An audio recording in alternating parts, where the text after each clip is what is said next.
జాతీయవాద జర్నలిజానికి అసలైన వేదిక నేషనలిస్ట్ హబ్ ని సబ్స్క్రైబ్ చేసుకోండి. నోటిఫికేషన్స్ కోసం బెల్ ఐకాన్ పై క్లిక్ చేయండి. కాగల కార్యం గంధర్వులే తీర్చారన్నది మహాభారతంలోని సామెత. సరిగ్గా అదే సామెత ప్రస్తుత రాజకీయాల్లో నిజమవుతోందా అని అనిపిస్తోంది. ప్రస్తుత రాజకీయాల్లో బీజేపీ, కాంగ్రెస్లే ప్రధాన పోటీదారులు. ఇండీ కూటమి అనే పేరుతో అన్ని పార్టీలు కలిసిన ప్రధాన పోటీదారు మాత్రం హస్తం పార్టీనే. అయితే ఆ పార్టీకి ఏమవుతుందో ఏమో తెలియదు కానీ సరిగ్గా ఎన్నికల సమయంలో చెరిపేయలేనన్ని తప్పులు చేస్తోంది. కొన్నిసార్లు తన తప్పు కాకపోయినా సరైన సమయంలో స్పందించకపోవడంతో జరగాల్సిన నష్టం జరిగిపోతోంది. తాజాగా కాంగ్రెస్ పార్టీకి అటువంటి సంఘటన ఎదురైంది. ట్విట్టర్లో ఒక వ్యక్తి రాహుల్ గాంధీకి చెందిన ఒక వీడియోను షేర్ చేశాడు. అందులో రామమందిర ప్రాణ ప్రతిష్టకు పెద్దవారిని మాత్రమే పిలిచారని, సామాన్యులను పిలవలేదని మోదీపై రాహుల్ గాంధీ ఆరోపణలు గుప్పించారు. ఆ వీడియోను ట్విట్టర్లో షేర్ చేయగానే పాకిస్తాన్ ఇంటీరియర్ శాఖ మంత్రి ఫవాద్ చౌదరి రియాక్ట్ అయ్యారు. ఆ వీడియోను ట్యాగ్ చేసి రాహుల్ ఆన్ ఫైర్ అనే ట్యాగ్ లైన్ను రాశారు. దీంతో హస్తం పార్టీ ప్రస్తుతం ఆత్మరక్షణలో పడింది. వెనువెంటనే బీజేపీ దీనిపై విరుచుకుపడింది. కాంగ్రెస్ నిజస్వరూపం ఇప్పుడు బయటపడుతోందని విమర్శించింది. ఆ పార్టీ మేనిఫెస్టో కూడా ముస్లిం లీగ్ను తలపిస్తోందని, ఇప్పుడు కూడా పాకిస్తాన్ నుంచి ఆ పార్టీకి మద్దతు లభిస్తోందని విమర్శించారు బీజేపీ నేతలు. దీంతో హస్తం పార్టీ ఇప్పుడు ఆత్మరక్షణలో పడినట్లయింది. అయితే పాకిస్తాన్ కాంగ్రెస్కు మద్దతు ఇచ్చినట్లు మాట్లాడితే వాటిని వెనువెంటనే ఖండించాల్సిన అవసరం ఉంది. కానీ హస్తం పార్టీ ఎందుకో గానీ ఇటువంటి ఖండనలకు దూరంగా ఉంటోంది. కాంగ్రెస్ పార్టీ ఇటువంటి వ్యాఖ్యలపై సరైన సమయంలో స్పందించకపోవడంతో ఎంత నష్టపోయిందనే విషయంపై గతంలో జరిగిన ఒక సంఘటన గురించి తెలుసుకునే ప్రయత్నం చేద్దాం. కాంగ్రెస్లో మణిశంకర్ అయ్యర్ ఇటువంటి వివాదాన్నే తెరపైకి తీసుకొచ్చారు. 2017లో మోదీని నీచజాతికి చెందిన వ్యక్తి అంటూ అవమానించారు. మోదీ నీచజాతి అని అనడంతో బీజేపీ పెద్ద ఎత్తున విమర్శలకు దిగింది. సరిగ్గా అది గుజరాత్లో ఎన్నికల సమయం. అందులోనూ కాంగ్రెస్ పార్టీ ఎన్నడూ లేనంతగా బీజేపీకి ప్రధాన పోటీదారు.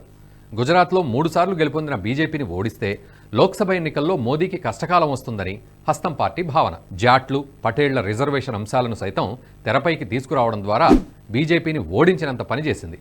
కానీ సరిగ్గా అదే సమయంలో మణిశంకర్ అయ్యర్ కాంగ్రెస్ గెలుపునకు మోకాలడ్డారు. మోదీని కులం పేరుతో దూషించారు. మోదీ నీచ్ ఆద్మీ అని అనడంతో కమలం పార్టీ దీన్ని పెద్ద ఎత్తున ఉపయోగించుకుంది. తనను కులం పేరుతో కాంగ్రెస్ పార్టీ దూషిస్తోందని విమర్శలకు దిగింది. దీంతో ఇది గుజరాత్ ఎన్నికలపై తీవ్ర ప్రభావం చూపింది. ఆ తర్వాత ఎన్నికల్లో ఓటమిపై కాంగ్రెస్ పార్టీ చేసిన రివ్యూ మీటింగ్లలో కూడా ఇదే విషయం వెల్లడైంది. మణిశంకర్ అయ్యర్ వ్యాఖ్యలు తమ విజయ అవకాశాలను తీవ్రంగా దెబ్బతీశాయని కాంగ్రెస్ పార్టీ నాయకులే వెల్లడించారు. ఇక 2019 లోక్సభ ఎన్నికల విషయానికొస్తే హస్తం పార్టీ పాకిస్తాన్ అనుకున్న వ్యాఖ్యలు చేయడం ఆ పార్టీకి ఎంతో నష్టం కలిగించాయి. 2019 ఫిబ్రవరి 14వ తేదీన జమ్మూ కాశ్మీర్ పుల్వామా దగ్గర సిఆర్పీఎఫ్ కాన్వాయ్పై ఉగ్రవాద దాడి జరిగింది.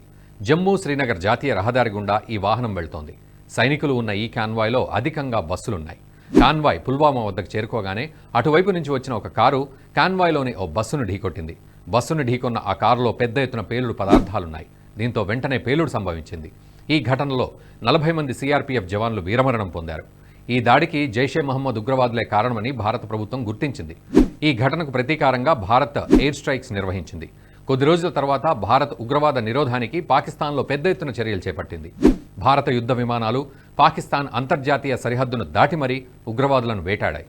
పుల్వామా దాడికి పాల్పడ్డ జైషే మొహమ్మద్ ఉగ్రవాద క్యాంపులే లక్ష్యంగా ఎయిర్ స్ట్రైక్స్ నిర్వహించాయి. దీంతో పెద్ద ఎత్తున ఉగ్రవాదులు మరణించారు. వందల సంఖ్యలో మరణాలు సంభవించినట్లు అంతర్జాతీయ పత్రికలు సైతం తర్వాతి కాలంలో ధృవీకరించాయి. కానీ కాంగ్రెస్తో పాటు విపక్షాలన్నీ ఎయిర్ స్ట్రైక్స్కు ఆధారాలు చూపమని అడుగుతూ వచ్చాయి. అప్పటి పాకిస్తాన్ ప్రధానిగా ఉన్న ఇమ్రాన్ ఖాన్ భారత్ చేపట్టిన ఎయిర్ స్ట్రైక్స్కు తమ దేశంలో చెట్టు కూడా కూలలేదని చెప్పడం, అదే మాటలను ఇక్కడి విపక్షాలు కూడా వాడటం మొదలైంది. రాహుల్ గాంధీ నుంచి మమతా బెనర్జీ వరకు ఆధారాలు చూపమని అడిగిన వ్యాఖ్యలు పాకిస్తాన్ పత్రికల్లో హెడ్లైన్లుగా మారాయి. సరిగ్గా ఇదే అంశాన్ని బీజేపీ విమర్శిస్తూ వస్తోంది. విపక్షాలు పాకిస్తాన్ అనుకున్న వ్యాఖ్యలు చేస్తున్నాయని, ఆధారాలు అడగటం వల్ల భారత ఆర్మీని అవమానపరుస్తున్నాయని బీజేపీ విమర్శించింది. దీంతో ఇది ఎన్నికల్లో తీవ్ర ప్రభావం చూపింది. ఇప్పుడు ఫవాద్ చౌదరి చేసిన వ్యాఖ్యలను సైతం బీజేపీ ఉపయోగించుకునే ఛాన్స్ ఉంది. కమలం పార్టీ ఇప్పటికే ఈ అంశంపై విమర్శలు గుప్పిస్తూ వస్తోంది. అయితే పాకిస్తాన్ మాజీ మంత్రి ఫవాద్ చౌదరి ఎన్నికల ముంగిట ఇటువంటి వ్యాఖ్యలు చేయడం మొదటిసారైతే కాదు. 2019 పుల్వామా దాడికి కూడా పాకిస్తానే కారణమని ఫవాద్ చౌదరి గతంలో వ్యాఖ్యానించారు. సదరు వ్యాఖ్యల్ని బట్టి భారత ఎన్నికలను ప్రభావితం చేయడానికి ఆ దాడి చేశారా అనే అనుమానాలు వ్యక్తమయ్యాయి. 2014 ముందు వరకు భారత్లో ఉగ్రవాద దాడులు ఎక్కువగా జరిగేవి. నాటి యూపీఏ ప్రభుత్వం దేశ భద్రతపై అలసత్వంతో వ్యవహరించడం వల్ల పాకిస్తాన్ ఆధారిత ఉగ్రవాదులు భారత్లో చొరబడి ఇక్కడ దాడులు చేసేవారు.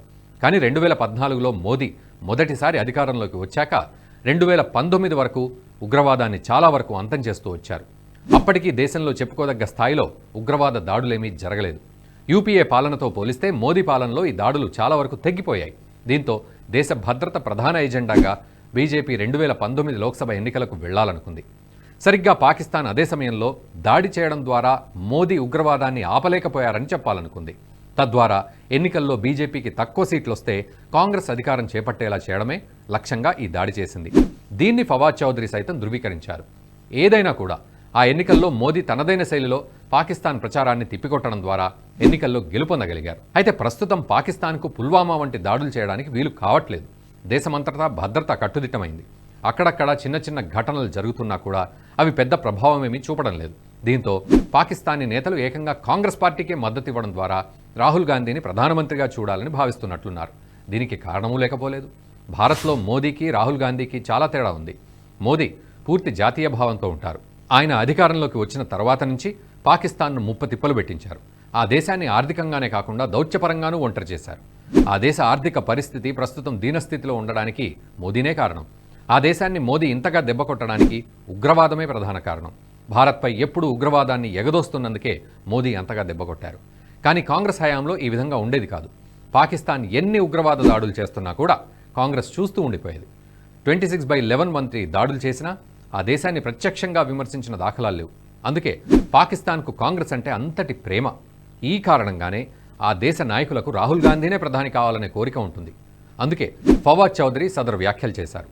అయితే కాంగ్రెస్ ఆ వ్యాఖ్యల్ని తిప్పికొట్టకపోతే గతంలో లాగానే ఎంతో నష్టపోయే అవకాశం అయితే ఉంది.